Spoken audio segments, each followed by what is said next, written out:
What's up, everybody? Environmental Research Lab here, posting a little quick video to talk about a little research project we're going to be working on today in marine biology.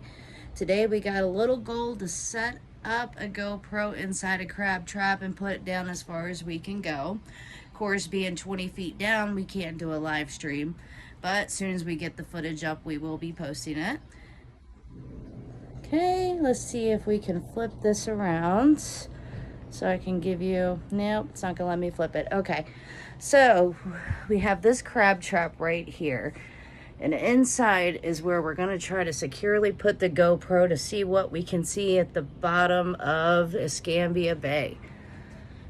All right, I'm using a GoPro Max. This thing is awesome.